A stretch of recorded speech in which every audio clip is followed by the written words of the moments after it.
আমরা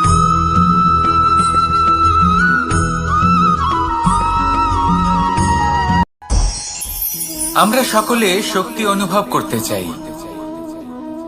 এবার যদি আপনাকে জিজ্ঞেস করা হয় যে সবথেকে বেশি শক্তির অনুভব কোথা থেকে করা সম্ভব, তখন কেউ কেউ বলবেন পুষ্টিকর আহার গ্রহণ করলে, ব্যায়াম করলে, কেউ বলবেন ধন লাভ করলে, বন্ধুদের থেকে, পরিবারের থেকে, আদি ইত্যাদি। এইভাবে আপনি শক্তির অনুভব অবশ্যই করতে পারেন, কিন্তু সবথেকে বেশি শক্তির অনুভব যদি আপনি করতে চান তাহলে তা পাবেন শুধু একতার দ্বারা, সংগঠনের দ্বারা। যদি আপনাকে উদাহরণ দিই, নিজের এই হাতটাকে দেখুন, 5টা আঙুল রয়েছে। কোনো একটা বস্তুকে নিজের একটা আঙুল দ্বারা তুলে ধরার চেষ্টা করে দেখুন, বড়ই কষ্ট হবে। তখন আপনি বুঝতে পারবেন যখন এই 5টি আঙুল একত্রিত হয় তখন কোনো কাজ কতটা সহজ হতে পারে। এটাই হলো শক্তি, একতার। সব থেকে ভালো উদাহরণ যদি আপনাকে দিই তাহলে বাঁশি। এই বাঁশি থেকে অত্যন্ত মধুর সুর নির্গত হয় যা সবার মন প্রসন্ন করে দেয়। এই কথা সত্যি, কিন্তু এই বাঁশি আমি একটা বা দুটো আঙুল দিয়ে বাজাতে পারবো না। আমাকে প্রত্যেকটা আঙুল ব্যবহার করতেই হবে, তবেই এর থেকে মধুর সুর নির্গত হবে যা সকলকে প্রসন্ন করবে, ঠিক কিনা? ঠিক এইভাবেই যদি আপনি চান যে আপনার জীবনরূপী বাঁশি থেকেও মধুর সুর নির্গত হোক বা সবার মনকে প্রসন্ন করে তুলুক, তাহলে আপনাকেও জীবনে একতা নিয়ে আসতেই হবে। আপনি একাও কর্ম করতে পারেন, পথ চলতেও পারেন, সামনেও এগোতে পারেন, সাফল্যও লাভ করতে পারেন।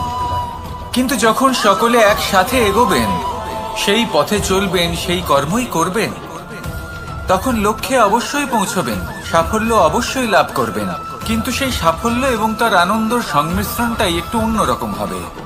তাই জীবনে ঐক্যবদ্ধ হন, একসাথে মিলে এগোতে থাকুন, আর আমার সাথে ভালোবেসে বলুন রাধা রাধা।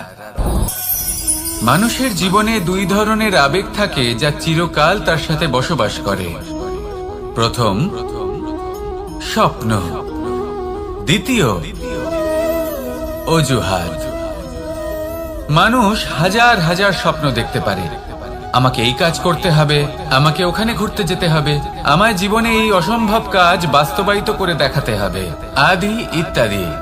এবার ঠিক যেমন স্বপ্ন দেখেন সেইভাবে অজুহাতও খুঁজে নিয়ে আসেন। আমি এই স্বপ্ন পূরণ করতে পারলাম না, কারণ আমাকে কেউ সাহায্যই করলো না, কারণ আমি দুর্বল হয়ে পড়েছিলাম, কারণ আমার কাছে সময়ই ছিল না, আদি ইত্যাদি।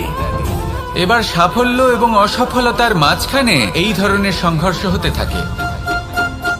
সাফল্য তখন লাভ করা সম্ভব যখন আপনার স্বপ্ন আপনার অজুহাতের থেকে অনেক বড় হয়, আর অসফলতা তখন পাবেন যখন আপনার অজুহাত আপনার স্বপ্নের থেকে অনেক বড় হয়। আপনি যদি সাফল্য লাভ করতে চান তাহলে চেষ্টা করতে থাকুন, পরিশ্রম করুন। যদি অসফল হন তাহলে ভয়ভীত হওয়ার কোনো প্রয়োজন নেই। নিজের ভুল বুঝুন, তাকে শুধরে নিন, আবার চেষ্টা করুন। কিন্তু যদি নিজের জীবনে অজুহাত নিয়ে আসেন তখন স্বপ্ন কখনো পূরণ হবে না। আসুন আমার সাথে ভালোবেসে বলুন রাধা রাধা। আমার জীবনে পরিচয় হয়েছে অনেক ব্যক্তির সাথে, ভিন্ন ভিন্ন ধরনের মানুষ। এনাদের সাথে আলাপ হয়ে খুব ভালো লেগেছে, অনেক শিক্ষাও লাভ করেছি। আমি তাদের সাথেও আলাপ করেছি যারা অনেক উচ্চ স্তরে পৌঁছে গেছেন, আবার তাদের সাথেও যারা নিজেদের জীবনে বিশেষ কিছু করতে পারেননি। তাদের সাথেও পরিচয় হয়েছে যারা সফল, আবার তাদের সাথেও যারা অসফল। এবার এই সবই একই রকম মনে হয়। এদের মধ্যে পার্থক্য শুধুই মানসিকতার। যখনই কোনো অসফল ব্যক্তির সাথে পরিচয় হয়েছে তখনই দেখেছি তাদের কাছে সবসময় একটা অজুহাত রয়েছে যে কেন তারা সফল হতে পারেননি। কখনো তারা দোষ দিয়ে থাকেন তাদের ভাগ্যকে, তাদের পরিস্থিতিকে, দোষারোপ করতে থাকেন তাদের মাতা পিতাকে, আত্মীয়দের, বন্ধু বান্ধবদের। কোনো না কোনো অজুহাত সবসময় এদের কাছে থাকে যে কেন তারা সফল হতে পারেননি। সেখানেই যখন সফল ব্যক্তির সাথে পরিচয় হয় তাদের কাছে সবসময় একটা কারণ থাকে যে কিভাবে এই সমস্যাগুলির ঊর্ধ্বে উঠে সাফল্য লাভ করা যায়। আর সেই কারণ হলো যে যাই হয়ে যাক না কেন সাফল্য লাভ করতেই হবে। যতই সংঘর্ষ করতে হোক না কেন, যতই সমস্যা আসুক না কেন, সফল আমাদের হতেই হবে। এটাই পার্থক্য মানসিকতার। সত্যি কথা বলতে আপনার আজকের এই মানসিকতা হলো আপনার আগামী ভবিষ্যতের ইমারতের ভিত। এই মানসিকতা যতটা প্রবল হবে, যতটা শুভ হবে, আপনার ভবিষ্যৎ ততটাই বিশাল এবং সুন্দর হবে। তাহলে সমস্যার উপর নয়, সাফল্যের উপর মনোযোগ কেন্দ্রীভূত করুন, জীবনে এগোতে থাকুন, আর আমার সাথে ভালোবেসে বলুন, রাধা রাধা। অ দিয়ে অন্ত, আ দিয়ে আরম্ভ। এই দুইয়েরই রাশি সমান। যদি আপনি মন দিয়ে দেখেন তবে দেখবেন এদের সম্পর্ক খুবই নিবিড়। কিভাবে? যখন কোনো কিছু শুরু হয় এটা নিশ্চিত হয়ে যায় যে তা সমাপ্তও হবে। আরম্ভই যদি না হয় তা সমাপ্তও হবে না।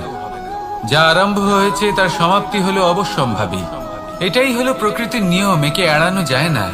এবার এই কথা আমরা সকলে জানি।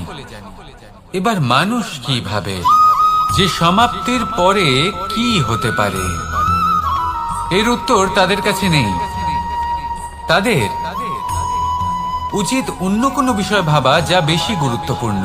এবার মানুষ এটা জানে না যে মৃত্যুর পরে কি হতে পারে, কিন্তু এই কথা অবশ্যই জানে যে জন্ম থেকে মৃত্যু পর্যন্ত এই সময়, যাকে আমরা জীবন বলে থাকি, এই সময় আমরা কর্ম করতে পারি। এই কথা তো আমরা জানি। তাহলে এমন কি কর্ম করা যেতে পারে যা আমাদের সমাপ্তির পরও আমাদের প্রাসঙ্গিক করে রাখতে পারে, এই বিষয়ে ভাবা উচিত। যে জন্মগ্রহণ করেছে তার মৃত্যু হবেই, এটা সাধারণ বিষয়। কিন্তু ইতিহাস আজও সেই সকল মানুষজনকে স্মরণ করেন যাদের এই সংসার তাদের মৃত্যু নয়, বরং তাদের জীবনকালে যে কর্ম তারা করেছেন তার দ্বারা মনে রাখেন। সেই কর্মের কারণে এই সংসারে তাদের নাম, তাদের কর্ম, তাদের ব্যক্তিত্ব, তাদের কীর্তি অমর হয়ে থাকে এবং থাকবে। আপনার কাছে এতটা সময় নেই যতটা আপনার মনে হচ্ছে আপনার কাছে আছে। সেই জন্য যত শীঘ্র সম্ভব শ্রেষ্ঠ কর্ম করুন, যতটা পারবেন ততটা অধিক সুকর্ম করুন। এই সংসারে নিজেকে অমর করে তুলুন আপনার মৃত্যুর পরেও, আর আমার সাথে ভালোবেসে বলুন, রাধা রাধা।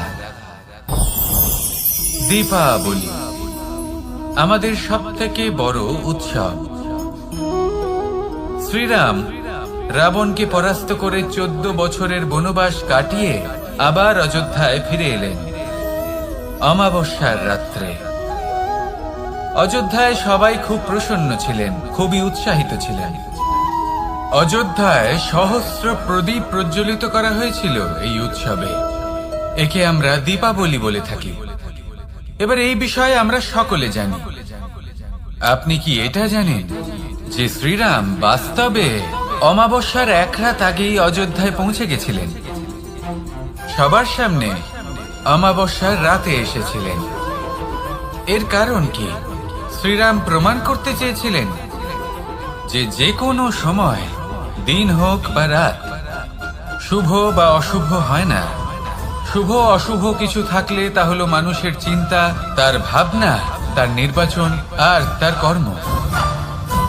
নিজেই দেখে নিন, শ্রীরাম শুভ কাজ করে ফিরেছিলেন এবং অমাবস্যার মতো গভীর এক রাত্রিকেও দীপাবলিতে পরিবর্তিত করেছিলেন।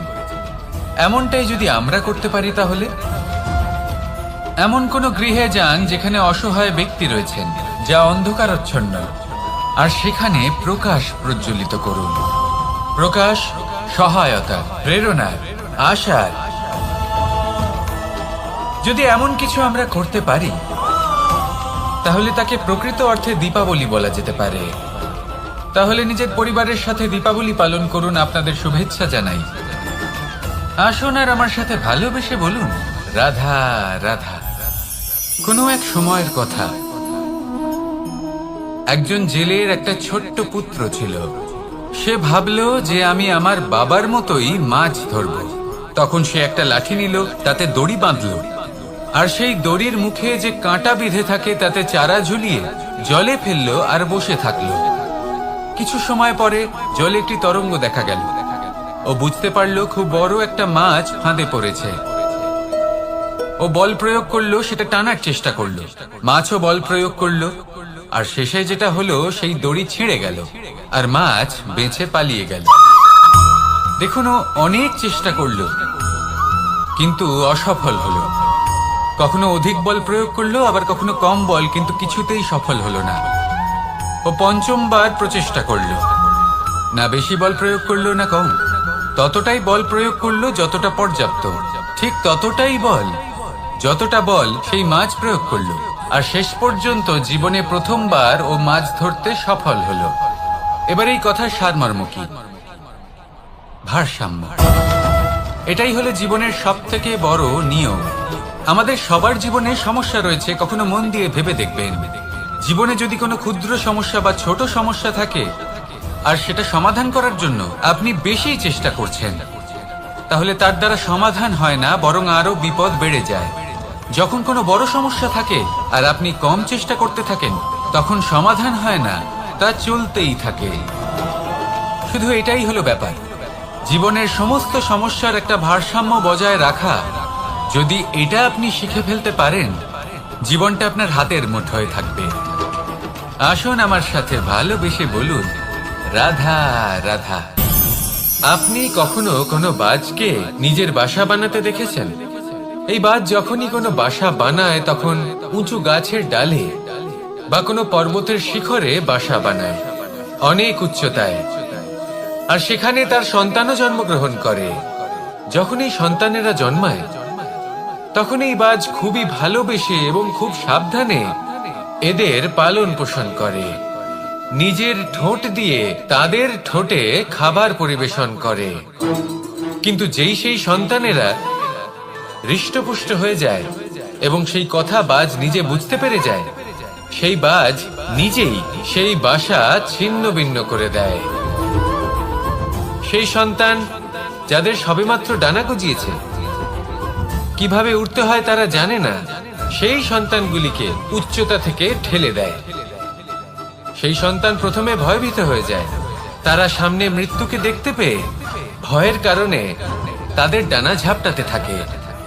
আর সেই প্রক্রিয়াতেই সেই সন্তানগুলি উড়তে শুরু করে দেয়। এবার এই ঘটনায় আমরা কি শিক্ষা পেতে পারি?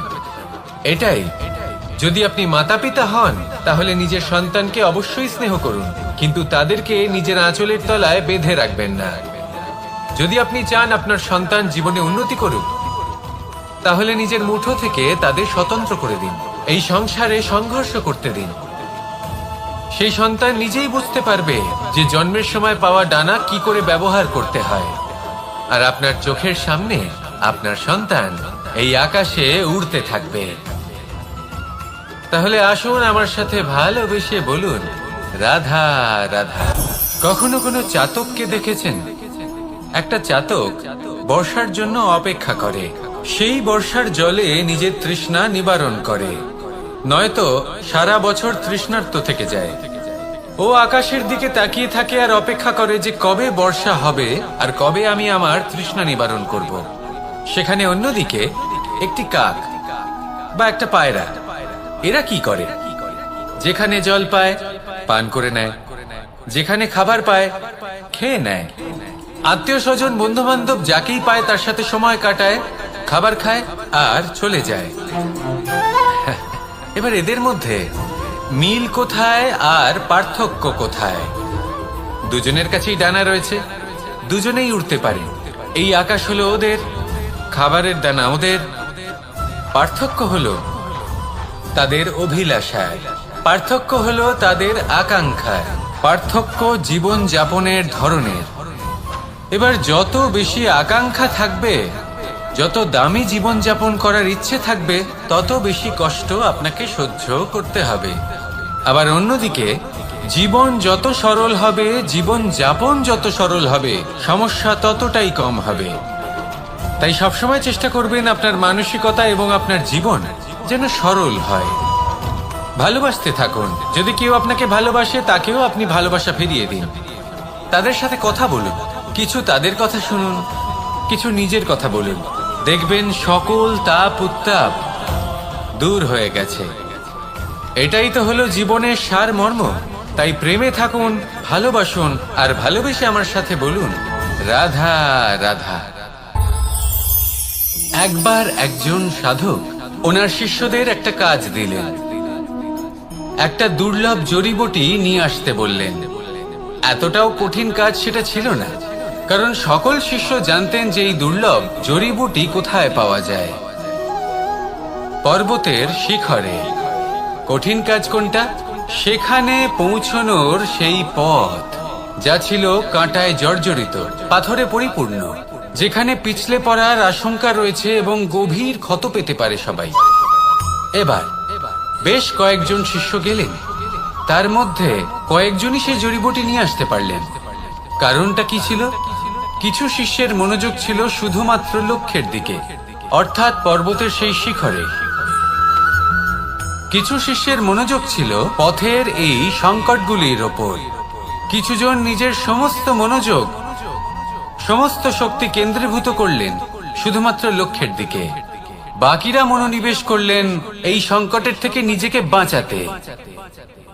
কিন্তু যাদের মনোযোগ শুধু লক্ষ্যের দিকে ছিল, শুধু তারাই জড়িবুটি নিয়ে আসতে পারলেন। কারণ কি ছিল? একটা সহজ ব্যাপার যা আমাদের বুঝতে হবে। আমরা যদি লক্ষ্যে পৌঁছতে চাই, তাহলে বিপদের সম্মুখীন তো আমাদের হতেই হবে, আর কোনো বিকল্প নেই। যন্ত্রণাও হবে, পায়ে কাঁটাও হয়তো ফুটতে পারে, হয়তো পড়েও যেতে পারেন, হয়তো রক্তপাতও হতে পারে। কিন্তু তার সাথেই সাফল্য অর্জনের যে আনন্দ, সেটাও পাওয়া যায়। সেই জন্য নিজের মনোযোগ সবসময় লক্ষ্যের দিকে রাখুন, পথের সেই বিপদগুলির দিকে নয়। সত্যি কথা বলতে, এই বিপদ এটা কিছুক্ষণের, আজ আছে কাল নাও থাকতে পারে। কিন্তু যদি লক্ষ্যকে প্রাপ্ত করতে পারেন, তাহলে তার আনন্দ আপনার সাথে সারা জীবন রয়ে যাবে। তাহলে লক্ষ্য প্রাপ্ত করুন আর আমার সাথে ভালোবেসে বলুন, রাধা রাধা। এই সংসারে সবাই বলেন, আমি অর্জুনের মতো হয়ে উঠতে চাই। সবাই চায় যে তারাও যেন অর্জুনের মতো গান্ডীব লাভ করে। তারাও চায় যে তাদেরকেও মহাদেব এসে পশুপতি অস্ত্র দান করবেন। তারাও এটাই চায় মহাভারতের মতো মহাসংগ্রামে বিজয়ী হতে। কিন্তু সবাই ভুলে যান যে অর্জুন যা হতে পেরেছিলেন, সবকিছুই অর্জন করেছিলেন। যদি আপনিও অর্জুনের মতো গান্ডীব লাভ করতে চান, তবে আপনাকেও তার মতোই শ্রেষ্ঠ কাঠ নির্বাচন করতে হবে। সেই কর্ম আপনাকেই করতে হবে। তার প্রত্যঞ্চা যাতে তীব্র হয়, তার জন্য আপনাকে সর্বশ্রেষ্ঠ দড়ি খুঁজে বের করতে হবে। আপনার বাণ যাতে ঘাতক হয়, সেই জন্য আপনাকে নতুন নতুন ধাতু খুঁজে বের করতে হবে। সেই শিক্ষা আপনাকে লাভ করতে হবে, তবেই আপনার ইচ্ছে পূর্ণ হবে। অর্জুন হওয়া বড়ই সরল, যদি আপনি কিভাবে অর্জন করতে হয় তা জানেন। শুধুমাত্র স্বপ্ন দেখেন যারা, তারা কখনোই অর্জন করতে পারবেন না। কিন্তু যদি কেউ অজ্ঞাতবাস ভোগ করতে পারে, যদি কেউ লাক্ষাগৃহ থেকে পালিয়ে বাঁচতে পারে, যদি কেউ কঠোর তপস্যা করতে পারে, প্রতীক্ষা করতে পারে এবং পরিশ্রম করতে পারে, তাহলে সে অর্জুন অবশ্যই হয়ে উঠবে। যদি আপনি অর্জুন হয়ে উঠতে চান, তাহলে কর্ম করতে শিখুন আর আমার সাথে ভালোবেসে বলুন, রাধা রাধা। বিগত দিনের কিছু কথা মনে পড়ে গেল। এক অদ্ভুত ঘটনা যা অমূল্য শিক্ষা দিয়ে যেতে পারে। বিষয় হলো যক্ষের সাথে যুধিষ্ঠিরের কথোপকথন। একবার যক্ষ যুধিষ্ঠিরকে জিজ্ঞেস করলেন। ওনাকে বললেন যে, আমার কিছু প্রশ্নের উত্তর যদি আপনি দিতে পারেন, তাহলে আমি আপনার বাকি ভ্রাতাগণকে আবার জীবিত করে তুলব। সেগুলোর মধ্যে খুব গুরুত্বপূর্ণ আর কঠিন একটা প্রশ্ন ছিল, এই সংসারে সব থেকে শ্রেষ্ঠ আশ্চর্য কোনটি? এই প্রশ্ন আমি আপনাকে জিজ্ঞেস করছি। এবার কেউ বলবেন স্বর্ণ দ্বারা নির্মিত লঙ্কা, এটি হলো সংসারের সব থেকে বড় আশ্চর্য। কেউ বলবেন বরফে ঢাকা সেই পর্বত যা আকাশ স্পর্শ করে। কেউ বলবেন সেই সমুদ্র যার গভীরতা মাপা অসম্ভব ব্যাপার। কেউ বলবেন সেই বায়ু যা আমরা দেখতে পাই না, কিন্তু তা আমাদের জীবন দান করে। সংসারের সব থেকে বড় আশ্চর্য কি, সেই প্রশ্নের উত্তর যুধিষ্ঠির দিয়েছিলেন, আর তা ছিল শ্রেষ্ঠ উত্তর এবং উচিত। উনি বলেছিলেন যে সংসারে প্রতিদিন কোনো ব্যক্তি চেষ্টা করুন যাতে আপনি যে কাজ করছেন তার দ্বারা যেন অন্যের মঙ্গল হয়। এই প্রচেষ্টাই আপনার জীবনকে প্রসন্নতা আর প্রেম দ্বারা ভরিয়ে তুলবে। এই মন সুপ্রসন্ন হয়ে বলবে, রাধা রাধা।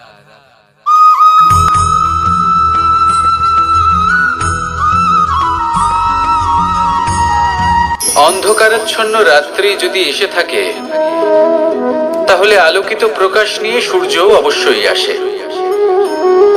রোগ যদি এসে থাকে, তাহলে তার ওষুধও অবশ্যই আসে। সমস্যা যদি আসে, তাহলে সেই সমস্যার সমাধানও নিজে থেকেই আমাদের কাছে চলেই আসে। এই সংসার, এই জীবনের শুধুমাত্র একটাই নিয়ম আছে, আর তা হলো এটাই, এই সংসার হলো একটা চক্রের মতো। এতে শাশ্বত বলে কিছু নেই, নিত্য বলে কিছু নেই, আর যা কিছুই রয়েছে সব বদলাতে চলেছে। যদি আপনার জীবনে দুঃখ থাকে, সমস্যা থাকে, যদি আপনি বিপদ দ্বারা আচ্ছন্ন, তাহলে মনে রাখবেন সবকিছু বদলে যেতে চলেছে। দুঃখের সময় কাঁদবেন না, মনকে আরো দুঃখী করে তুলবেন না, কারণ এখানে যা কিছুই এসেছে তা যাওয়ার জন্যই এসেছে। তাহলে এত চিন্তা কিসের?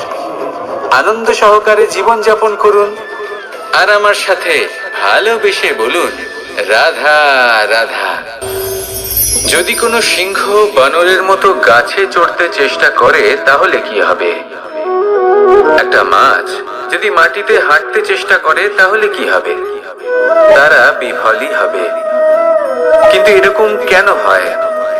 তার কারণ হলো প্রকৃতির রচনা কিছুটা এরকম। এখানে প্রত্যেকটি ব্যক্তিকে, প্রত্যেকটি প্রাণীকে আলাদা আলাদা গুণের অধিকারী করা হয়েছে, এবং সকলকে একটা সীমাও প্রদান করা হয়েছে।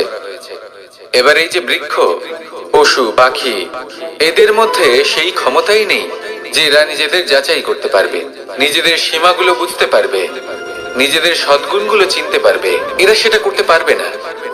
কিন্তু মানুষ তো আলাদা। মানুষের কাছে সেই বিশেষ শক্তি আছে যে তারা পূর্ণরূপে নিজেদের যাচাই করতে পারবে, নিজেকে পূর্ণরূপে বুঝতে পারবে, নিজের দোষ, নিজের অপগুণ, নিজের সদ্গুণ, নিজেদের সীমাগুলো তারা বুঝতে পারবে। আর এটা অত্যন্ত গুরুত্বপূর্ণ। কথায় আছে যে যদি সাফল্য লাভ করতে হয়, তাহলে নিজেকে যাচাই করে নিতে হবে। তাই নিজেকে যাচাই করুন, নিজের সাথে পরিচিত হয়ে যান, এবং জীবনে কর্ম করতে থাকুন। সাফল্যের শিখরে অবশ্যই পৌঁছে যাবেন। আর ওখানে যদি যান, তাহলে এই মন প্রসন্ন হয়ে অবশ্যই বলবে, রাধা রাধা। বনের মধ্যে যদি আপনি কোনো বিষাক্ত সাপ দেখেন, তাহলে কি করবেন? আপনি তখনই তার থেকে দূরে পালাতে চেষ্টা করবেন।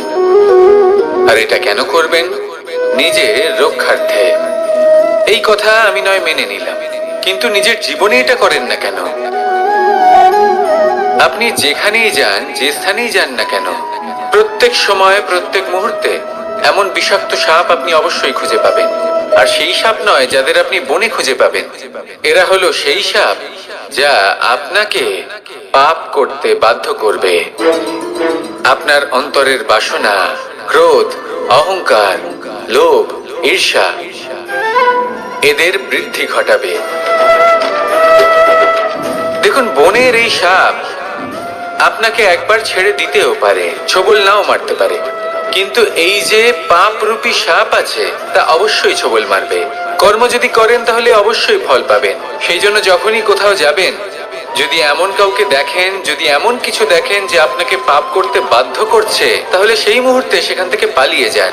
যেমন বনের সাপ দেখে আপনি পালাতে থাকেন।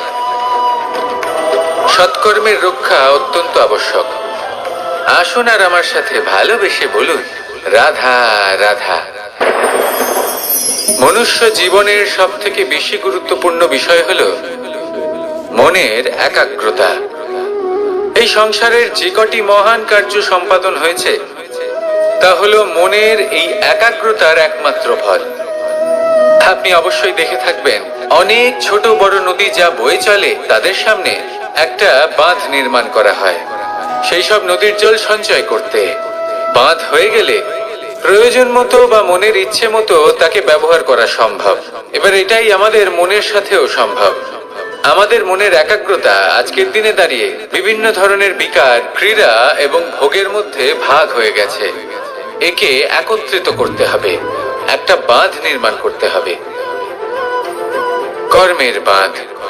আপনাকে শুধু এটাই করতে হবে, যেটা উচিত কর্ম সেটাই করুন, যেটা অনুচিত কর্ম সেটা করা থেকে নিজেকে বিরত রাখুন। ব্যাস, এই কাজটাই আপনি করতে থাকুন, মনের মধ্যে একাগ্রতার বাঁধ নির্মাণ করুন। আর একবার যদি তা নির্মাণ হয়ে যায়, তাহলে যখন চাইবেন, যেখানে চাইবেন, যতটা চাইবেন একাগ্রতা প্রয়োগ করতে পারবেন। আর একবার যদি আপনি এটা শিখে যান, তাহলে এই সংসারকে বদলে ফেলার মতো কাজ আপনি করতে পারবেন, সমাজকে শোধরাবার মতো কাজ করতে পারবেন। তাহলে এই মনকে একাগ্র করুন আর আমার সাথে ভালোবেসে বলুন, রাধা রাধা। আমরা সবাই ফল খাই, কিন্তু আমাদের সেই ফলই প্রিয় হয় যে পরিপক্ক হয়ে ওঠে, যেটা নম্র হয়, আর যে ফল অনেক বেশি মিষ্টি আর সুস্বাদু হয়ে থাকে, যাদের রঙে বাহার দেখা যায়। সেইভাবে জীবনে আমরা নানান মানুষের সাথে পরিচিত হই, কিন্তু সেই মানুষই আমাদের মন ছুঁয়ে যায় যারা বিনম্র স্বভাবের, যাদের বাণী খুব মধুর, যাদের অন্তরে আত্মবিশ্বাসের একটা তেজ, একটা রং দেখা যায়। এবার এমন ব্যক্তি আমরা কি করে হব? ঠিক সেইভাবেই যেমন একটা ফল রোদ, বর্ষা, শীত, বায়ু এই সকল সংকটময় পরিস্থিতির সম্মুখীন হয়ে পরিপক্ক হয়ে ওঠে, সেইভাবেই মানুষ সংকটময় পরিস্থিতির সম্মুখীন হয়ে পরিপক্ক হয়ে ওঠেন। যদি এই সংকটের সম্মুখীন হন, তাহলে অভিজ্ঞ হবেন, আর এই অভিজ্ঞতাই শিক্ষা দিয়ে যাবে। এই অভিজ্ঞতা আমাদের শিখিয়ে দেয় যে আমাদের বিনম্র থাকতে হবে। অহংকার করে কোনো লাভ নেই। মধুর বাণীর যে কি মূল্য তা আমরা শিখতে পারি। এই অভিজ্ঞতাই আমাদের বুঝিয়ে দেয় যে উচিত অনুচিত কোনটা, আমাদের দৃষ্টিভঙ্গি তৈরি করে, আর এই দৃষ্টিভঙ্গি দ্বারা আত্মবিশ্বাস জাগ্রত হয়। সেই জন্য জীবনে কখনো বিপদ থেকে দূরে পালাবেন না, সেগুলোর সম্মুখীন হন, অভিজ্ঞতা লাভ করুন, তার থেকে শিক্ষা লাভ করুন, এইভাবেই পরিপক্ক হবেন। আসুন আমার সাথে ভালোবেসে বলুন, রাধা রাধা। ধন সঞ্চয় করা সম্ভব, আর সেই জন্য ধন সব থেকে বেশি মূল্যবান সম্পত্তি নয়। এবার আপনি বলবেন, এ আমি কি বলছি? এই ধন খুব মূল্যবান, আমরা সকলে অর্জন করতে ব্যস্ত। সেটা এই কারণে, কারণ আপনারা জানেন না এই সংসারের সব থেকে বেশি মূল্যবান সম্পত্তি কি। এ হলো সেই সম্পত্তি যা কখনো সঞ্চয় করা সম্ভব নয়। আপনার কাছে যতই ধন থাকুক, তা দিয়ে আপনি স্বাস্থ্য লাভ করতে পারেন, বাড়ি কিনতে পারেন, আদি ইত্যাদি, কিন্তু আপনি যতই ধনী হন না কেন, ফেলে আসা দিনের একটা মুহূর্ত আপনি লাভ করতে পারবেন না। এই একটা মুহূর্ত, এই সময়, এটাই হলো সংসারের সব থেকে মূল্যবান সম্পত্তি। একবার চলে গেলে তা কখনোই ফিরে আসে না। আর এই মুহূর্ত যতই চলে যাক না কেন, আমরা স্মৃতির মাধ্যমে সেগুলি যাপন করতে পারি, তার আনন্দ উপভোগ করতে পারি। আর যার সাথে আমরা সময় অতিবাহিত করেছি, তার স্মৃতিতে আমরা চিরকাল জীবিত থাকতে পারি। সেই জন্য সময় সব থেকে মূল্যবান সম্পত্তি, তাকে এইভাবে নষ্ট করবেন না। প্রত্যেকটা মুহূর্ত উপভোগ করুন, আনন্দ করুন, আর ভালোবেসে বলুন, রাধা রাধা। কনক, কি সুন্দর একটা শব্দ। এর অনেকগুলো রূপ রয়েছে, অনেকগুলো অর্থ রয়েছে। প্রথম অর্থ হলো স্বর্ণ, অর্থাৎ সম্পত্তি। দ্বিতীয় অর্থ ধুতুরা, অর্থাৎ গাছের ছোট একটা বীজ, যা কিনা অত্যন্ত শক্তিশালী হয়। যদি বেশি মাত্রায় এর প্রয়োগ করা হয়, তাহলে এটা বিষময় হয়ে উঠতে পারে। এই হলো সেই ধুতুরা, যার প্রয়োগ মহাদেবের পুজোতে করা হয়। এবার প্রশ্ন হলো এটাই যে এই স্বর্ণ এবং এই ধুতুরার মধ্যে মিল কি রয়েছে। মিল হলো এটাই যে এই দুটোই মানুষকে মত্ত করে তোলে। ধুতুরা মানুষকে তখন মত্ত করে যখন তাকে সেবন করা হয়, কিন্তু স্বর্ণ, ধন, সম্পত্তি, মানুষ সেটা যতটাই অর্জন করে নেয় সেটাই যথেষ্ট। এই স্বর্ণ মানুষের ভাবনা চিন্তা করার ক্ষমতাকে বশ করে ফেলে। মানুষ সম্পত্তির লোভে মত্ত হয়ে ওঠে। কারণ যে যত চমৎকারী, যতটা অমূল্য হয়, তাকে সামলানো কিন্তু ততটাই কঠিন, তাই না? তাই মনে রাখবেন, ধন, স্বর্ণ, সম্পত্তি এগুলো ধুতুরার থেকেও অনেক বেশি বিষাক্ত হতে পারে। তাই এর ওপর আত্মসংযমের একটা কবচ পরিয়ে রাখবেন এবং বিবেকের শক্তির সাথে এগুলো প্রয়োগ করুন, তবেই কল্যাণ হবে। আসুন আমার সাথে ভালোবেসে বলুন, রাধা রাধা। মানুষের জীবনে 3টি গুণ অত্যন্ত প্রয়োজনীয়: শ্রদ্ধা, বিনম্রতা, যোগ্যতা।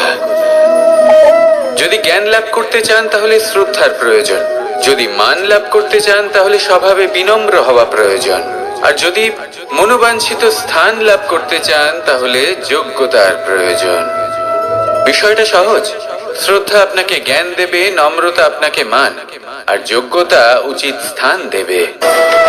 কিন্তু যদি আপনি এই 3টি গুণ সম্মিলিত করেন তাহলে এমন কিছু লাভ করবেন যা এই সব কিছুর থেকে অনেক ঊর্ধ্বে।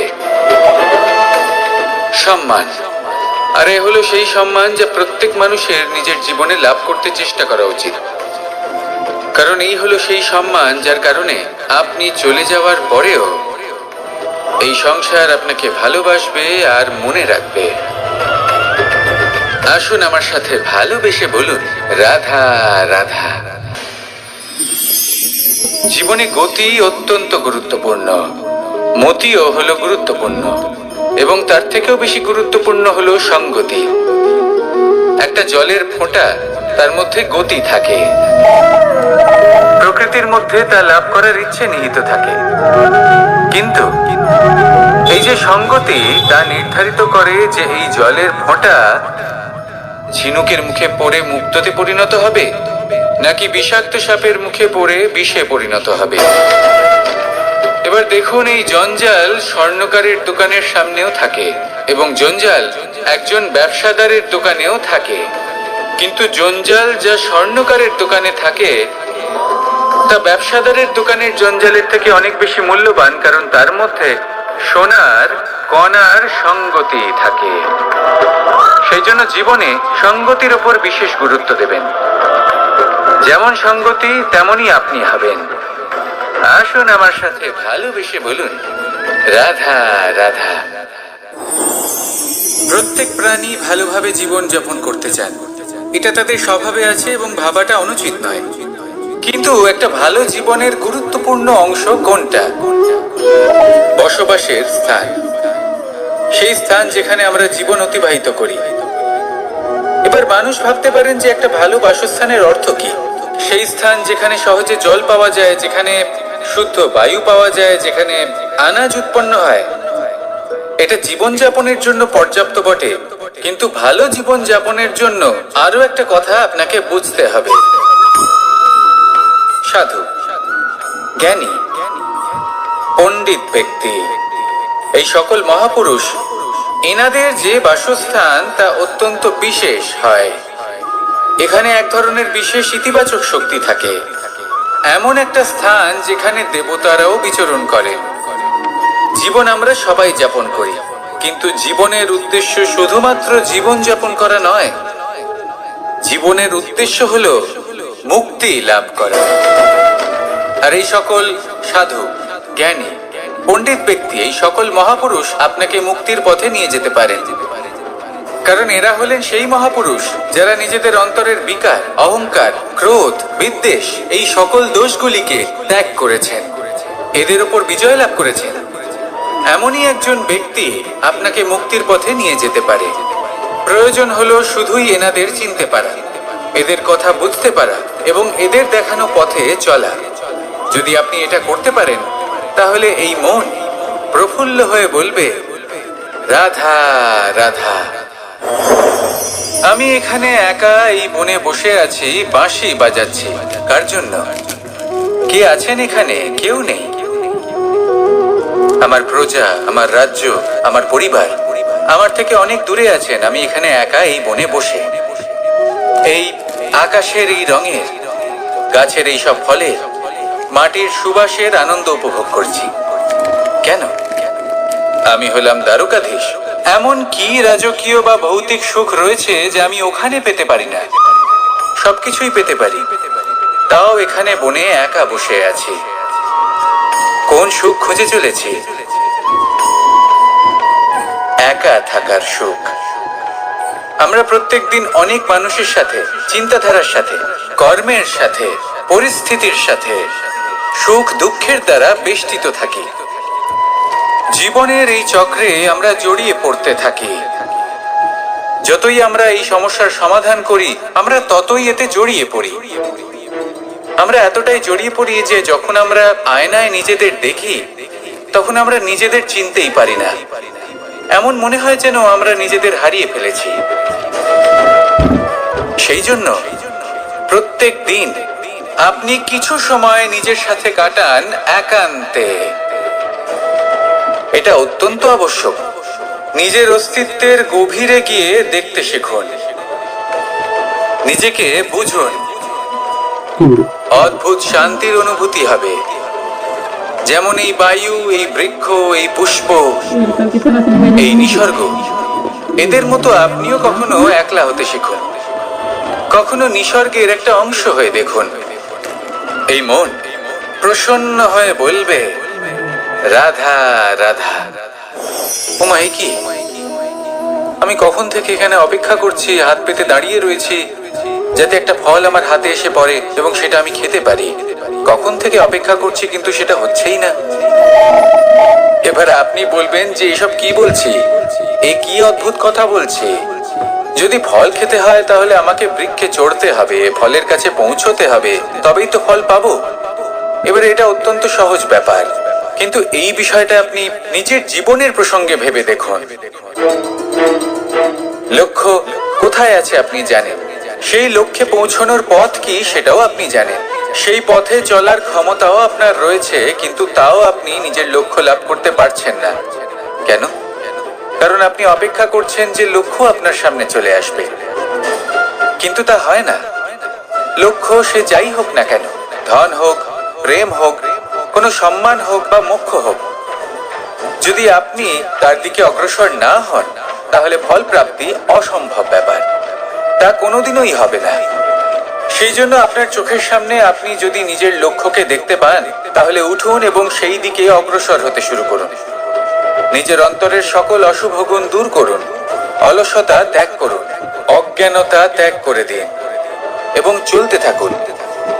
অবশ্যই মনোবাঞ্ছিত ফল লাভ করতে পারবেন। মনে রাখবেন, চলতে থাকলে তবেই লক্ষ্য প্রাপ্তি হবে। অপেক্ষার দ্বারা শুধুমাত্র মৃত্যু লাভ হবে। আসুন আমার সাথে ভালোবেসে বলুন, রাধা রাধা।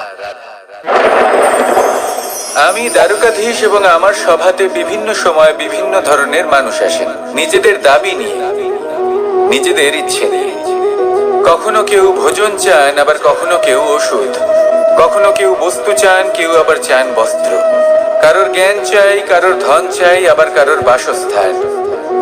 অনেক সময় আমি এই অনুরোধ, এই ইচ্ছে পূর্ণ করি না। এবার আপনি এটা ভাবতেই পারেন যে কৃষ্ণ তো তাহলে লোভী, ওর কাছে তো সবকিছুই রয়েছে, তারপরেও সে নিজের প্রজার ইচ্ছে পূর্ণ করে না, তাদের সমস্যাগুলি বুঝতে পারে না, তাদের সুখ স্বাচ্ছন্দ্য প্রদান করে না। আসল সত্য হলো এটাই যে কোনো সবল ব্যক্তি, যে কোনো গৃহস্থ ব্যক্তি যে কাজ করতে সক্ষম, তার পরিশ্রম দ্বারাই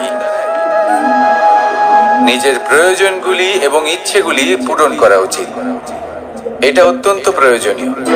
আর এগুলো তিনি করতে পারেন শিল্প, ব্যবসা, আচরণ অথবা জ্ঞানের ভিত্তিতে। এই পথে চলতে হবে, পরিশ্রম করতে হবে, তবেই সে কিছু অর্জন করতে পারবে। এবার এমন কোনো ব্যক্তি যার এই সব কিছুতে কোনো রুচি নেই, যে কিছুই করতে চায় না, সে কিছুই অর্জন করতে পারবে না। এবার এরকম কোনো ব্যক্তিকে যদি আমি কোনো বস্তু প্রদান করি, তাহলে কি হবে? সে পরাধীন হয়ে যাবে, আর সেটা উচিত হবে না। তাহলে কি করা উচিত? তাকে পথ দেখানো। তাকে বোঝাতে হবে যে কোন পথে চলে তুমি নিজের লক্ষ্য প্রাপ্ত করতে পারবে। শিল্প, জ্ঞান, আচরণ এবং ব্যবসা এই পথে কিভাবে চলে সেটা শেখাতে হবে। আর আমি সেটাই করি। তার ফলে কি হয়? ব্যক্তি স্বাধীন হয়ে যায়। সংসারে সে যা চাইবে তাই প্রাপ্ত করতে পারবে। কখনো কারোর থেকে কিছু চাইবার প্রয়োজন পড়বেই না। এই কথাটা সবসময় মনে রাখবেন। যখনই দান করবেন তা ভাবনা চিন্তা করে এমন ভাবে দান করবেন যাতে সামনের ব্যক্তি স্বাধীন হতে পারেন, পরাধীন নয়। আসুন আমার সাথে ভালোবেসে বলুন, রাধা রাধা। করতে শিখুন। পাণ্ডব, পাণ্ডবরা বন থেকে এসেছিলেন। ওনাদের কাছে না কোনো ধন ছিল, না কোনো সম্পদ, না বিদ্যা। নিজের পরিশ্রমের দ্বারা ওনারা বিদ্যা অর্জন করেছিলেন, আর তার দ্বারাই সম্পদ অর্জন করলেন আর ধনও অর্জন করলেন। এই পাণ্ডব ছিলেন অত্যন্ত কুশল এবং শক্তিশালী। যুধিষ্ঠির নিজের পরিশ্রম দ্বারা এমন জ্ঞান অর্জন করেছিলেন যে এই সংসার ওনাকে ধর্মরাজ যুধিষ্ঠির অভিহিত করেছিল।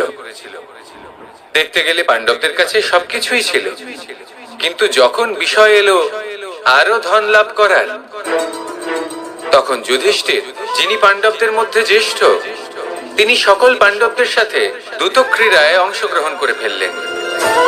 এর ফলে না শুধু ধনলক্ষ্মী, ধর্মলক্ষ্মী, বিবেক লক্ষ্মীকেও হারালেন, আর শুধু তাই নয়, নিজের গৃহলক্ষ্মী দ্রৌপদীকেও হারিয়ে ফেললেন। এর কারণ কি? ভুলে গেলেন খুব সহজ একটা কথা। এই সংসারে সম্মান এবং সাফল্য দুটোই পরিশ্রমের দ্বারা লাভ করতে হয়, কিন্তু দ্যুতক্রীড়ার এই খেলা আমাদের ভাগ্যের উপর নির্ভরশীল। এই সংসারে দুটি পথ রয়েছে। একটা পথ যেখানে কর্ম এবং পরিশ্রমের দ্বারা আপনি নিজের পথ নিজেই রচনা করতে পারবেন, আর দ্বিতীয় পথ হলো যেখানে এই ভাগ্য এক মুহূর্তে আপনাকে শিখরেও পৌঁছে দিতে পারে, আবার ধূলিসাৎ করে দিতে পারে। আপনি কোন পথ বাছবেন সেই চয়ন আপনারই। আসুন আর আমার সাথে ভালোবেসে বলুন, রাধা রাধা। কোনো এক সময়ের ঘটনা এটা। মা এবং বাবা হাটে গিয়েছিলেন। তখন আমি আর দাদা গিয়েছিলাম গরু চড়াতে। আমরা বাড়ি ফিরে এলাম, আর মা সেই সময় একটা কাজ করতেন। যখনই হাটে যেতেন দরজা তালা বন্ধ করে যেতেন। উনি খুব ভালো করে জানতেন যে যদি ওনার এই মাখন চোর সঠিক সময় পৌঁছে যায় তাহলে এক ফোঁটাও মাখন আর অবশিষ্ট থাকবে না। এবার ঘটনা কিছুটা এরকম হলো যে মা আর বাবা মাঝে মাঝে হাটে যেতেন, তাই মাঝে মাঝেই দরজা তালা বন্ধ করতে হতো। যখন মা আর বাবা ফিরে এলেন তখন বাবা ভুলে গিয়েছিলেন যে এই চাবির গোছা থেকে ঠিক কোন চাবিটা দরজার তালা খোলার জন্য উপযোগী। উনি চেষ্টা করতে শুরু করে দিলেন।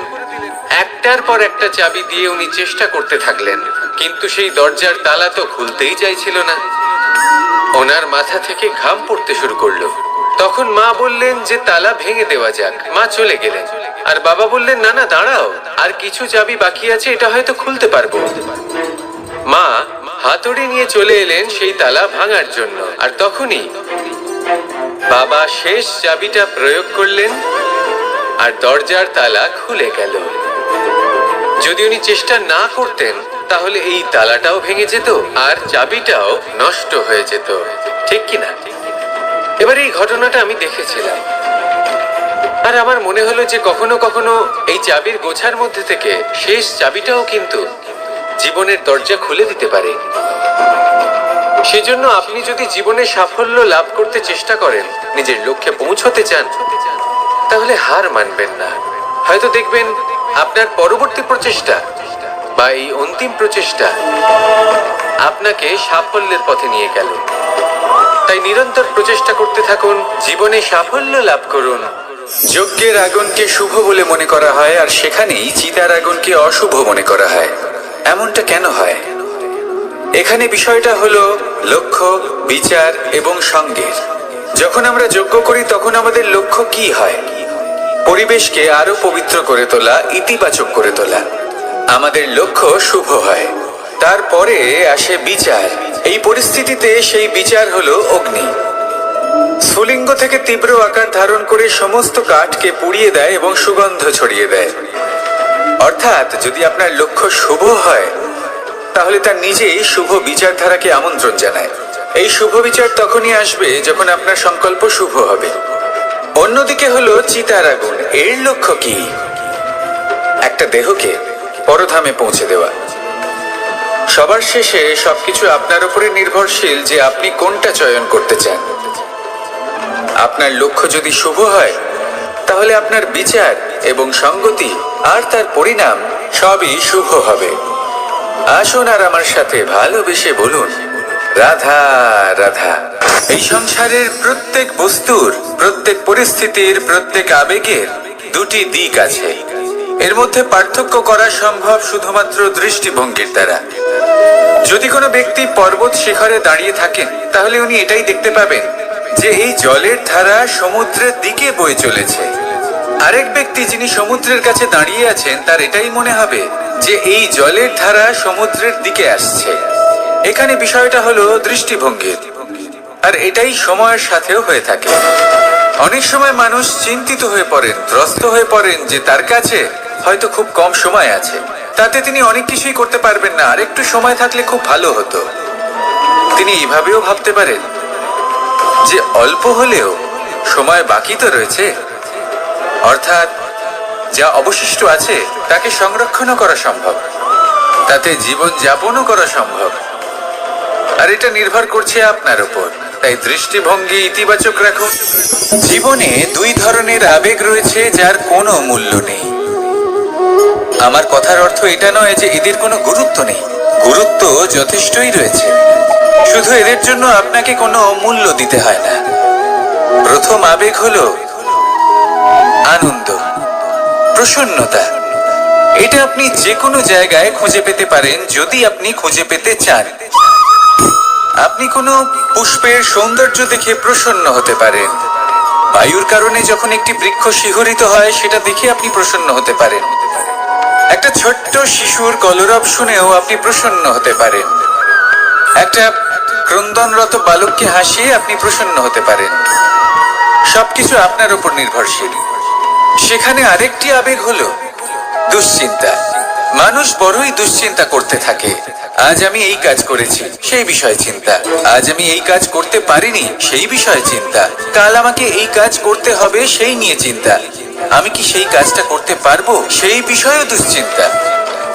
চিন্তা সর্বত্র রয়েছে, যার জন্য মূল্য দিতে হয় না। যত চান আপনি একত্রিত করতে পারেন। একটা গুরুত্বপূর্ণ কথা মনে রাখবেন, প্রসন্নতা জীবনের একটা নতুন সূত্রপাত। সেখানে দুশ্চিন্তা হলো জীবনের চিতার সমান। এবার এই দুটি আবেগ হলো মূল্যহীন, দুটোই আপনার সামনে আছে। কোনটা চয়ন করবেন আপনি, দুশ্চিন্তা নাকি প্রসন্নতা? সিদ্ধান্ত আপনারই। আসুন আর আমার সাথে ভালোবেসে বলুন, রাধা রাধা। ধন, সম্পত্তি, এগুলো আসলে কি? এগুলো শুধু সেই মূল্য যার দ্বারা আমরা কোনো কিছু অর্জন করতে পারি। এবার এই ধনের দ্বারা এই সংসারে অনেক কিছু লাভ করা সম্ভব, কিন্তু সেই সব কিছুই শুধুমাত্র ভৌতিক বস্তুই হবে, ভৌতিক সামগ্রী, ভৌতিক সুবিধা। অর্থাৎ আপনার কাছে যতই ধন থাকুক তা আপনাকে শান্তির ঘুম এনে দিতে পারবে না, আপনাকে জীবনের বাস্তব সুখের অনুভূতি লাভ করাতে পারবে না, কারণ এগুলো ভৌতিক ধন। এই ভৌতিক বস্তুই অর্জন করাতে সক্ষম। বাস্তবিক ধন কি? যদি এই প্রশ্ন আপনার মনে আসে তাহলে তার উত্তর আমি আপনাকে দেব একটা উদাহরণের মাধ্যমে। কখনো আপনি শুনে থাকবেন যে একজন পিতা আজীবন অনিষ্ট করেন, অনর্থ করেন, খারাপ কাজ করেন শুধু ধন অর্জনের জন্য।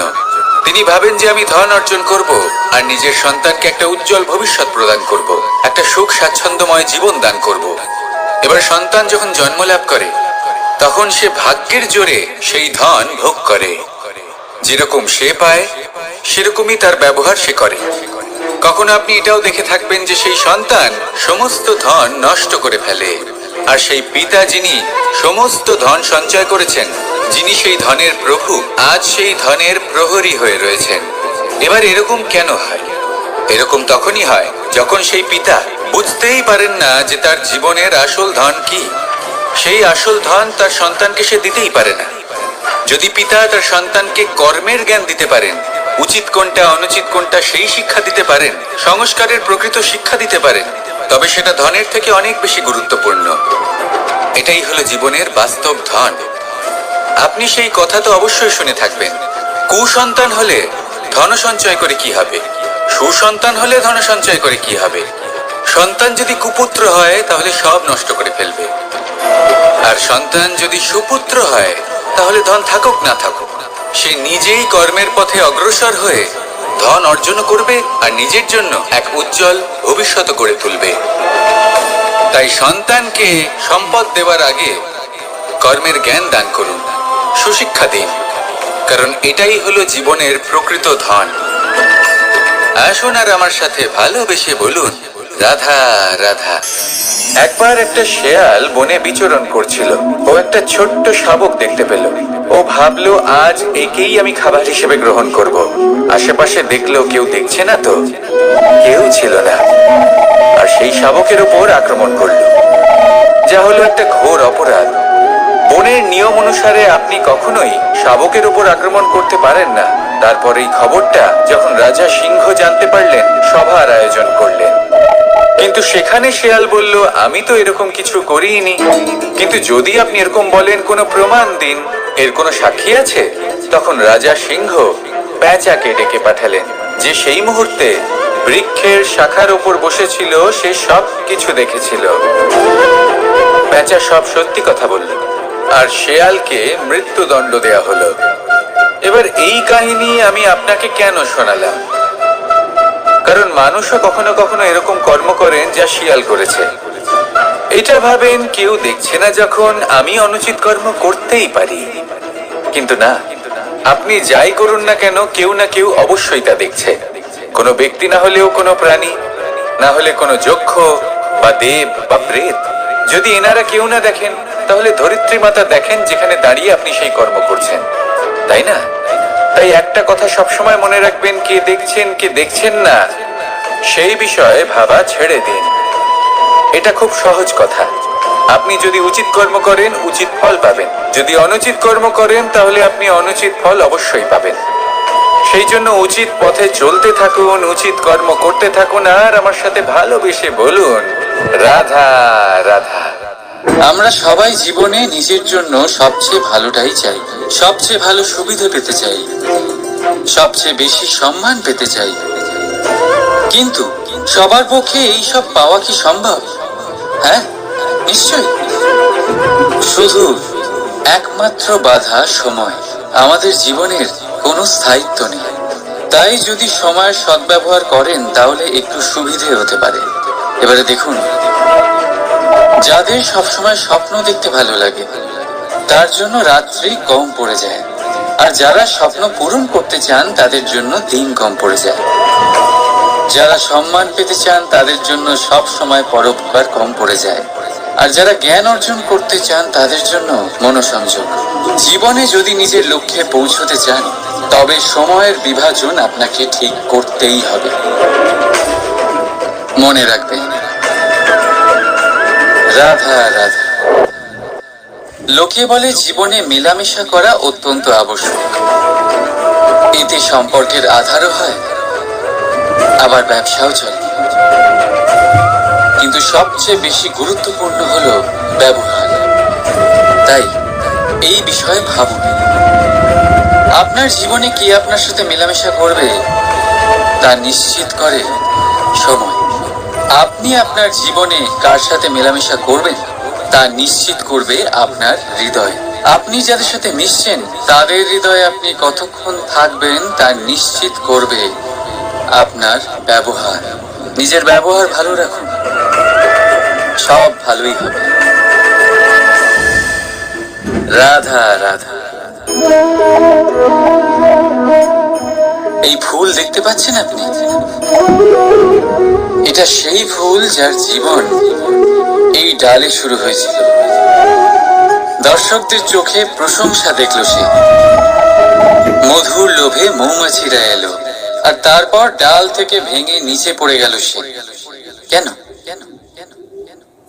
নিয়তি এরকম কেন করল? ভাবুন, কারণ এই ডালেই ফুল হয়ে থাকাটা, এই ফুলের জীবনের লক্ষ্য কখনোই ছিল না। এবার এই ফুল হয় দেবতাদের সজ্জায় ব্যবহৃত হবে, নয় কোনো কন্যার গয়নায় গাঁথা হবে, আর নয় কারোর প্রেম প্রদর্শনের মাধ্যম হবে। দেখুন, জীবনে নিজের লক্ষ্যে পৌঁছতে হলে যাত্রাকে ভয় পেলে চলবে না। নিজের অস্তিত্ব তৈরি করতে হলে তাদের ছায়া থেকে আপনাদের দূরে যেতেই হবে যারা আপনাকে অস্তিত্ব প্রদান করেছেন। এটাই জীবনের নিরন্তর সত্য। রাধা রাধা। আমাদের সকলের জীবনে কখনো না কখনো পাথর দ্বারা আঘাত লাগেই, আর এই সংসারও আমাদের ওপরে কখনো না কখনো পাথর বর্ষণ করে। কখনো আমাদের খারাপ ভেবে, আর কখনো আমাদের অসফল ভেবে, কখনো আমাদের বুদ্ধিহীন ভেবে। কারণ অনেক আছে, কিন্তু এই পাথর দ্বারা আমরা আঘাত পাবো কি পাবো না তা সম্পূর্ণ আমাদের হাতে। হয় আপনি এই পাথরের আঘাত পেয়ে চোখের জলে ডুবে থাকতে পারেন, আর নয়তো যদি আপনি চান তাহলে এই পাথর দিয়ে সেতু বানিয়ে সকল সমস্যার সাগর অতিক্রম করতে পারেন। সিদ্ধান্ত আপনার। এই পাথর, এ হলো প্রতীক আমাদের নিন্দার, আমাদের আলোচনার। যে এই আলোচনা নাকারাত্মক ভাবে দেখবে সে শুধুমাত্র কষ্টই পাবে, আর যে এই আলোচনাকে নিজের বিকাশের আধার বানাবে সেই সাফল্যের চূড়ায় পৌঁছবে। তাই মনে রাখবেন, আলোচনা আপনার শত্রু নয়, আপনার সবচেয়ে বড় মিত্র। রাধা রাধা। মিষ্টি জল সবার পছন্দ, কিন্তু নোনতা জল কেউ পছন্দ করে না। এইবার ভাবার বিষয় হলো মুক্তো, যা সমুদ্রের গহ্বরেই তৈরি হয়। নোনতা জলের মধ্যে থেকেই প্রতি মুহূর্তে অন্য প্রাণীদের থেকে বেঁচে নিজের অস্তিত্বকে বাজি রেখে ঝিনুক মুক্ত প্রদান করে থাকে। কখনো ভেবেছেন কেন? কারণ সংকটের সম্মুখীন না হয়ে, চরম পরিস্থিতির সাথে না জড়িয়ে আপনার কখনোই সুখ প্রাপ্তি হবে না। তাই নির্ভীক হয়ে সংকটের সম্মুখীন হন, আর আমার সাথে ভালোবেসে বলুন, রাধা রাধা। আমরা সকলেই সময়ের গুরুত্ব বুঝি। সময় আমাদের তৈরি করে, আর সময়ই আমাদের নষ্ট করে দেয়। কখনো ভালো সময় আসে, আর কখনো ভীষণ খারাপ সময় আসে। তবে আশ্চর্যের বিষয় এটাই যে সব জেনেও আমরা সময় নষ্ট করি। মনে রাখবেন, সময় শুধু বয়ে যায়, কখনো ফিরে আসে না। তাই ভালো সময় আসার অপেক্ষায় সময় নষ্ট করবেন না। যাই করবেন আজ, এক্ষুনি, এই মুহূর্তে শুরু করুন। তা সেটা কাউকে আনন্দ দেওয়াই হোক, বা নিজেকে বদলানোর চেষ্টা করা হোক, যাই হোক না কেন, বিলম্ব করবেন না। কারণ সময় শুধুমাত্র তাকেই সঙ্গ দেয় যে সর্বদা সময়কে সম্মান করে। রাধা রাধা। কোথায় আছে সবকিছু সীমা থাকে, মুশকিলের, কষ্টের, সংকটের, অন্ধকারের। যার কোনো সীমা নেই তা হলো কেবলমাত্র কঠোর পরিশ্রমের। আপনি নিশ্চয়ই দেখেছেন, রাত্রি যতই অন্ধকারময় হোক, তারারা পরিশ্রম করে তার সাথে লড়তে থাকে, আর অবশেষে সকাল হয়েই যায়। ঝড়ে পাখিদের বাসা ছিন্ন বিচ্ছিন্ন হয়ে যায়, কিন্তু পাখিরা নিজের পরিশ্রম দ্বারা তা আবার বানিয়ে নেয়। কারণ যা সীমিত তাকে অসীমের কাছে হারতে হয়, আর পরিশ্রম অসীম। রাধা রাধা। প্রবাহিত নদী কত সুন্দর হয়, বলিষ্ঠ হয়। যেদিক দিয়ে বয়ে যায় সেখানে এক নতুন জীবন প্রদান করে, ধরণীকে উর্বর করে, আকাল দূরে রাখে। আর হয়তো এই জন্যই নদীকে মায়ের মতো পুজো করা হয়। কিন্তু আপনি কি কখনো ভেবে দেখেছেন যে নদীর জন্ম কি করে হয়? এ কি শুরু থেকেই এমন বিশাল আর খরস্রোতা হয়? না, বৃষ্টির ছোট ছোট ফোঁটা একসাথে সম্মিলিত হয়ে এক সূক্ষ্ম ধারা তৈরি করে, আর সেই ধারাগুলি পর্বতের বরফ কেটে তাদেরকে গলিয়ে জলপ্রপাত হয়ে ঝরে পড়ে পাথরের সাথে ধাক্কা খেয়ে তারপরেই সে নদী হয়ে ওঠে। ঠিক সেইভাবেই এত সহজে কেউ মহান হয়ে ওঠে না। ছোট ছোট চেষ্টা মিলে এক বিশাল ব্যক্তিত্ব তৈরি করে।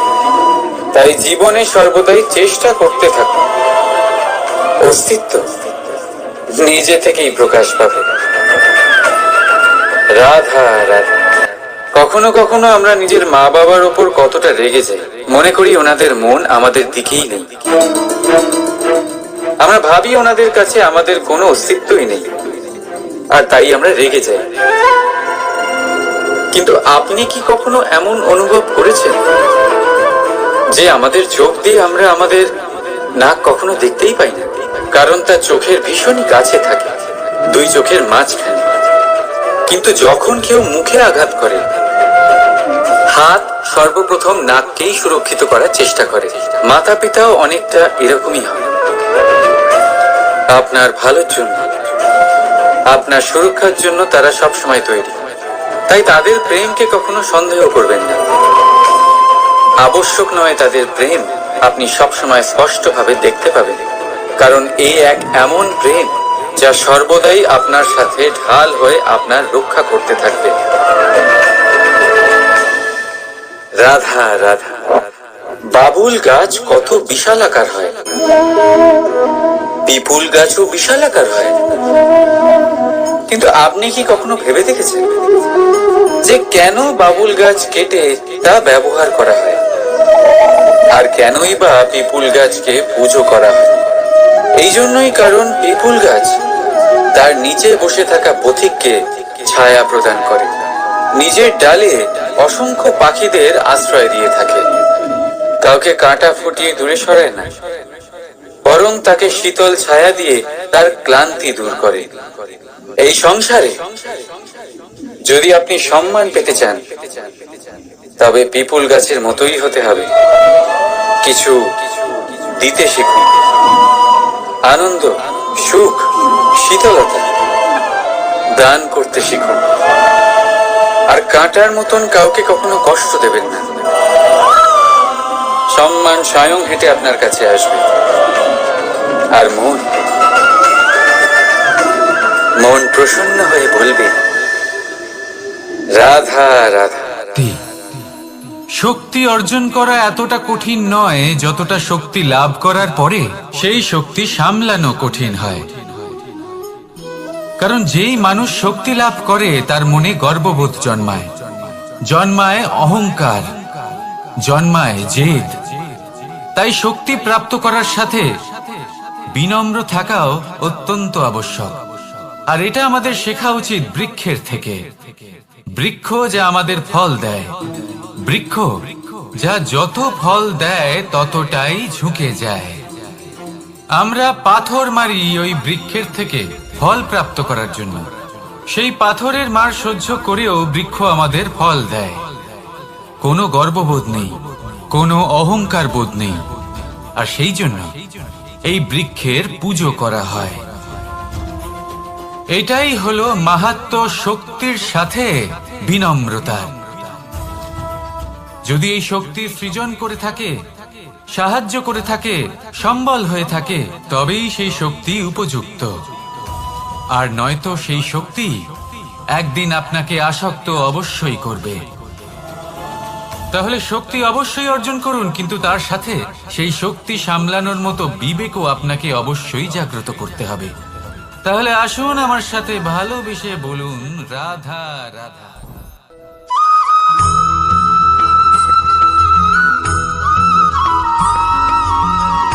কথায় আছে, অন্ধকারে প্রদীপ প্রজ্বলিত করলে চতুর্দিক আলোকিত হয়।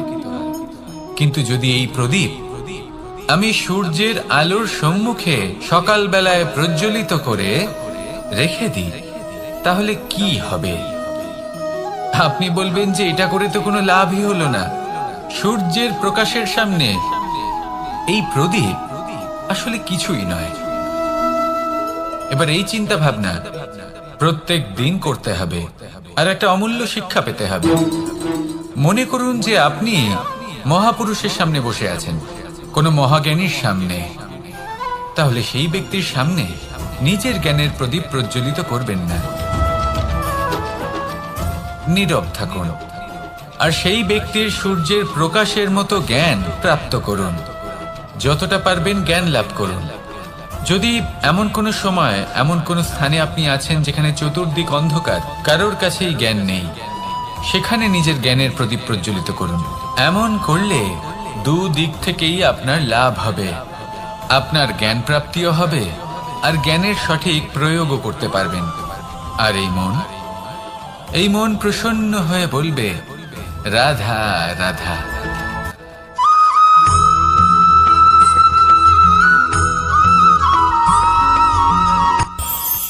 এই সংসারে আমরা প্রকাশ কোথা থেকে পাই? এর উত্তর বড়ই সরল। ভোরে যখন সূর্যোদয় হয় তখন প্রকাশের কিরণ আমাদের ঘরে এসে পৌঁছয়। এইভাবেই আমরা প্রকাশ লাভ করি। এবার এই প্রকাশের আলোতেই আমরা সারাদিনের কাজ সম্পন্ন করি। সন্ধে হয়ে যায়, সূর্যাস্ত হয়ে যায়, আর আমাদের ঘর যাতে অন্ধকার না হয় তার জন্য আমরা একটা প্রদীপ প্রজ্বলিত করি। এটাই ঘটে আমাদের জীবনেও। এবার প্রবাহমান আয়ুর সাথে আমরা আমাদের অন্তরে যদি একটা প্রদীপ প্রজ্বলিত করে নিই, তাহলে বিষয়টাই অন্যরকম হবে। এবার আপনি বলবেন কোন প্রকাশের কথা বলছি যা আমাদের অন্তরে জাগ্রত করা সম্ভব? আমাদের আত্মার মাঝে প্রেমের প্রকাশ জাগ্রত করার কথা বলছি। কারণ আমাদের এই জীবন এও হলো দিনের আলোর মতো। আজ প্রকাশ আছে, কিন্তু কোনোদিন অবশ্যই অস্ত হবে।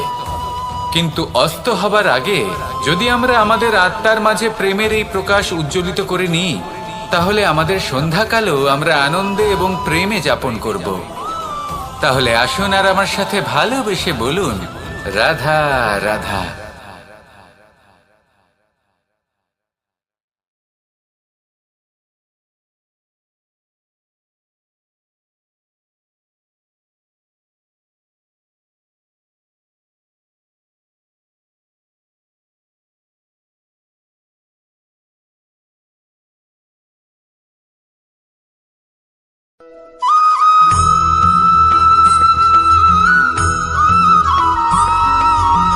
কথায় আছে যে এমন কোনো অক্ষর নেই যার দ্বারা কোনো মন্ত্র হয় না।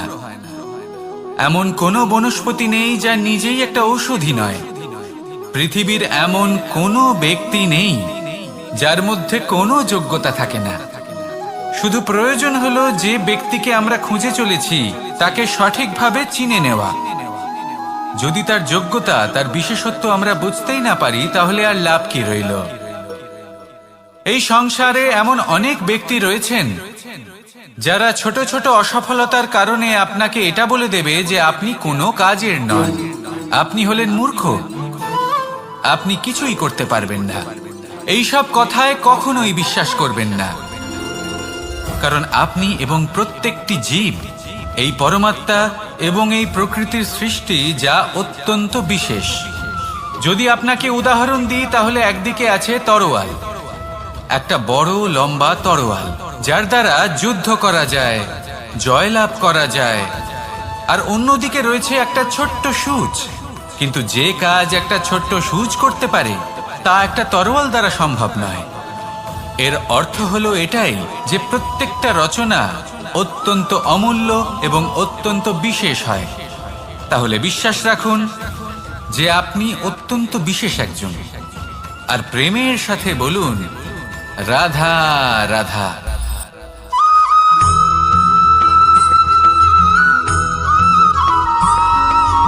জীবনে যখন কোনো ব্যক্তি নিজের লক্ষ্য প্রাপ্তির জন্য নিরন্তর পরিশ্রম করতে থাকেন, চেষ্টা করতে থাকেন, তখন তিনি কষ্ট অনুভব করেন। কখনো শারীরিক কষ্ট, কখনো মানসিক কষ্ট। এবার উনি এটা ভাবতে থাকেন যে আমি কি উচিত করছি নাকি অনুচিত করছি। কারণ অন্যদিকে এমন একজন ব্যক্তিও আছেন যিনি একদমই পরিশ্রম চেষ্টা করছেন না। তিনি মদিরা পান করেন, বিলাসিতায় জীবন কাটান, অলস প্রকৃতির হয়ে ওঠেন, নিদ্রাতে বিলীন হয়ে থাকেন আর ভাবেন যে তিনি সুখ লাভ করছেন। কিন্তু এরকম কেন হয়?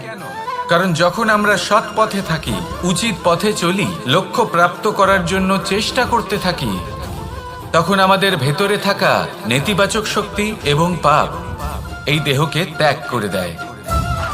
আর এই অনুভূতিটাই আমাদের দুঃখের অনুভূতি দেয়, কষ্ট দেয়। এবার সেখানে যদি আমরা কুপথে চলি, অনুচিত পথে চলতে থাকি, তাহলে আমাদের ভেতরে থাকা পুণ্য এবং ধনাত্মক শক্তি আমাদের দেহ ত্যাগ করে দেয়। আর এই অনুভূতির কারণেই আমরা সুখ অনুভব করি। কিন্তু কখনো ভাববেন যে এই সুখ বেশি সময় পর্যন্ত থাকে না। সেই জন্য সবসময় মনে রাখবেন, যদি আপনি জানেন যে এটাই আপনার লক্ষ্য, এটাই উচিত পথ, শুভ পথ, তাতে নিরন্তরভাবে এগিয়ে যেতে চেষ্টা করতে থাকুন। এই কষ্ট আপনাকে সুখের পরাকাষ্ঠায় কখন পৌঁছে দেবে তা আপনি জানতেই পারবেন না। আসুন আমার সাথে ভালোবেসে বলুন, রাধা রাধা।